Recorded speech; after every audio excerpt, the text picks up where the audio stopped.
Hello there guys, and welcome back to Fire Emblem Month as always. Today, we're going to be taking a look at the last game on the Game Boy Advance, as well as the most controversial titles in the series, Fire Emblem, the Sacred Stones.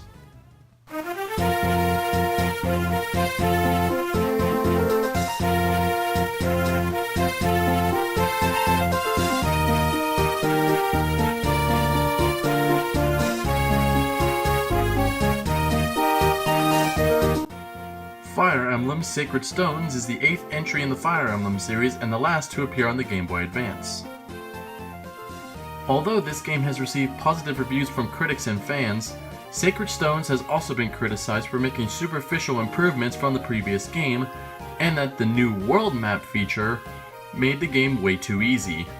Do I agree with these things? Let's find out.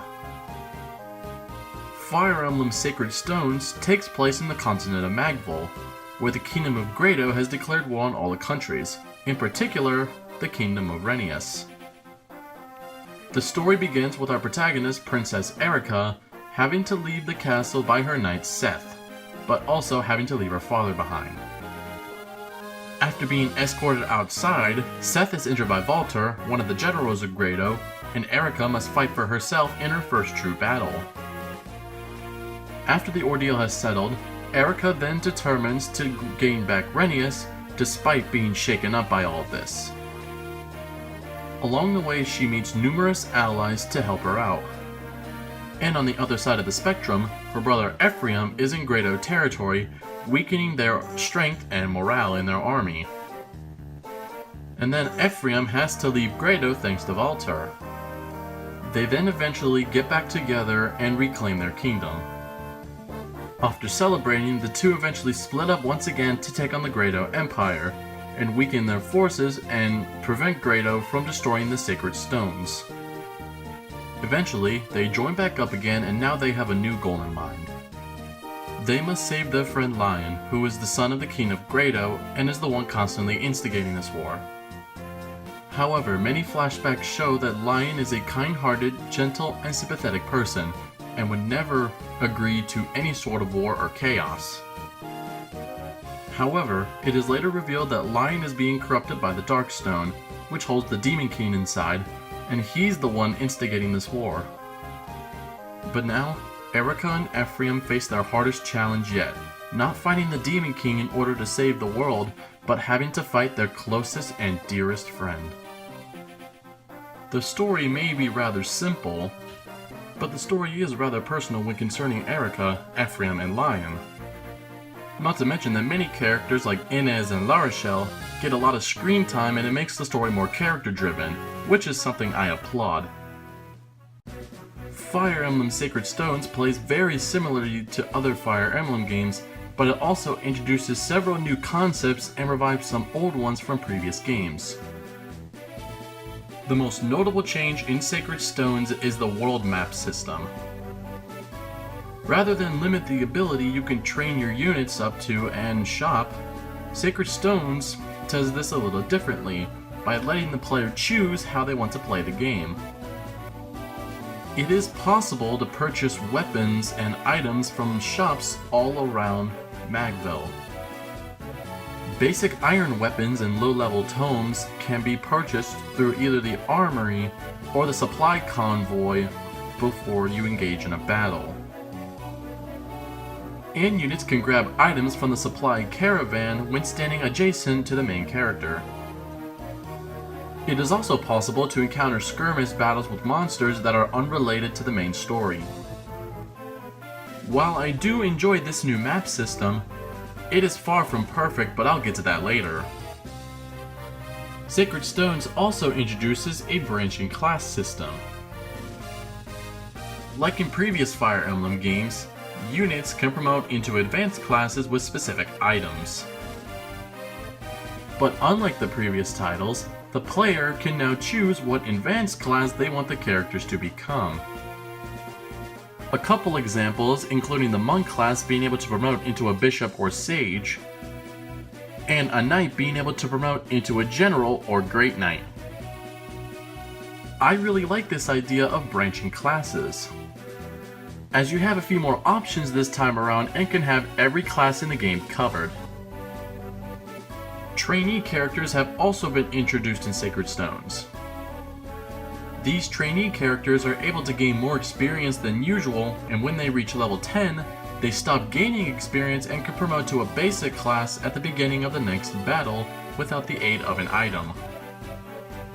These trainee characters are able to promote into one of two basic classes, and then branch out into their advanced classes based on what they promoted into their basic class. I really like these trainee units. They may be weak, but they also have fantastic growth rates and can ultimately become some of the strongest units in the series. Now, I've previously mentioned that the skill system was first introduced in Genealogy of the Holy War, but it makes a return in Sacred Stones. In Sacred Stones, specific classes have some unique skills that give them the advantage during a battle. I really like this return from Genealogy of the Holy War, as some skills that you can give to your units are just so much fun to use. Sacred Stones also features a multiplayer link similar to that of Blazing Sword and Binding Blade. Now, I've talked about it in Blazing Sword, and since I still haven't played this mode, I can't give an opinion of it. Sacred Stones also features a creature campaign in the Tower of Volney, where you climb up the tower and fight various monsters to gain more experience. Also, if you complete the Tower of Volney a certain number of times, the villains, as well as the other secret characters, can also be unlocked and used during this mode. And the Logdell Ruins is very similar. And I really like this mode, as you can grind your weaker units up to come up to your stronger units. Though it isn't without its flaws, but I'll get to that later. Now onto the characters. They're rather 50-50 because, similarly to Binding Blade, when there's a character I like in Sacred Stones, I really like them. Not just for being really interesting characters, but also very reliable units on the battlefield.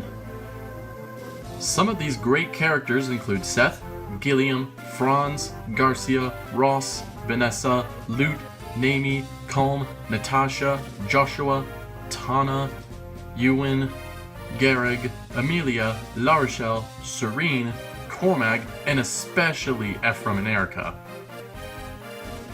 So yeah, some of these characters I really like and are some of my favorites in the franchise, whereas for the others, I don't really care for them. Isn't that right, Renak?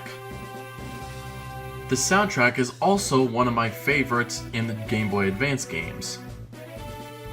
Like the story and characters, the soundtrack is more personal and emotionally connected, especially with the character themes, more specifically Lion's theme. Now let's get to the flaws and nitpicks that hurt this game quite a bit. The biggest problem I have with this game is its difficulty.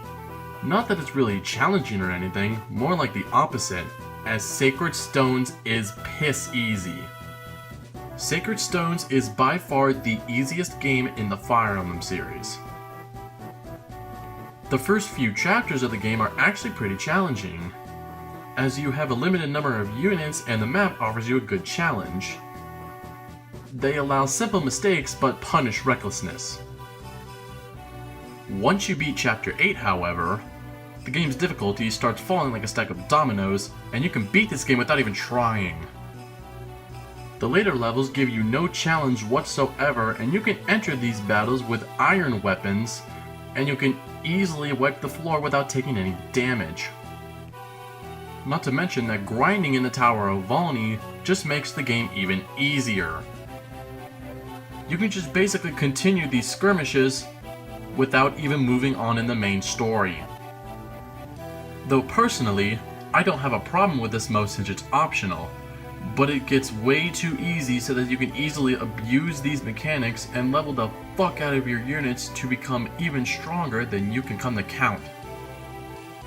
There are only a few reasons that I would in any way use the tower or the ruins. 1. Level up trainee units so they can catch up to the main army. 2. max out a unit who is literally 1 or 2 levels away from being maxed out. Or 3 if I'm increasing support levels. But aside from those reasons, I stay away from this tower or ruins as much as possible so that the game doesn't become a complete bore. The second biggest flaw I have is the relationship between Erica and Ephraim. Before you get all over me for this, let me explain. I'll give the writers this: the deep and personal connection between Erica, Ephraim, and Lion is written very well. I'm mainly talking about the dynamic between Erica and Ephraim and how it never changes throughout the course of the story. We'll start with Erica, whose path goes from diplomat to reluctant fighter to lady of war, who realizes that it is only necessary to fight in order to protect her people and her brother. Except, she's kind of ineffective. Which honestly made her growth and journey kinda pointless. Now I will give her this: her character development from becoming a sweet and naive princess to sad really works well because of what war happens to do to people and how she feels about this. But that's the only time it happens. Even with those flaws, I still like Erica as an overall character and reliable unit on the battlefield. Now Ephraim's dynamic, you'll love this. He's fearless and perfect at everything to the point where he can charge into enemy territory and can deal with himself just fine. But that gets to his head, so when he frees his country from Grado, it turns out that the people actually don't like him that much. And that doesn't affect him in any way. Oh, but then he finds out his perfection gave Lion his inferiority complex. And that's disregarded too. So we have Erica, who's weak and unable to do anything, and Ephraim, who's absurdly overpowered and can do everything. Are you seeing my issue here? Although that doesn't mean I hate these two characters. In fact, I think they're really strong characters personality-wise, as well as being really reliable units on the battlefield. Wow, I went a little too long on the flaws, but there are only just a couple flaws that I really had, but I really went in a lot of reasoning. Now time for the nitpicks. First off, a lot of the level design didn't really stand out too much in my opinion. I mean, they're still fun without a doubt, but because I've seen these designs and structures from previous games, they're rather underwhelming and not that memorable. Also, these maps are rather large and can tend to drag on more than necessary. Chapters like Victims of War and Father and Son just freaking suck, but the rest are a fun time. My second nitpick is the characters that I don't really care for.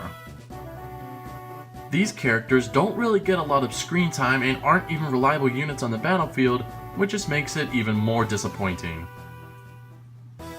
With how much time I put in the flaws and nitpicks, you'd expect this game to be one of the weakest in the series.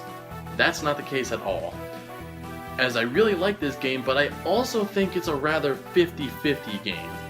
Despite the really easy difficulty and the main protagonist's lack of well-written dynamic toward each other, the game is still one I still really enjoy every time I come back to it. The very personal stories, some of the characters, and even the new features really help make me enjoy this game to the fullest. Anyway, that's it for the Game Boy Advance games. Coming up next are 2 games that return to the home console since the Super Famicom. I've discovered which of Grado's generals lead the forces surrounding the hall. Volta the Moonstone and Kaliak the Tiger Eye. 2 of the strongest of the Empire's generals with near peerless forces. Above all else, we must rescue Princess Erica, and yet, if you fall, Prince Ephraim, we're all finished. You gotta be shitting me. No, I am not shitting on you.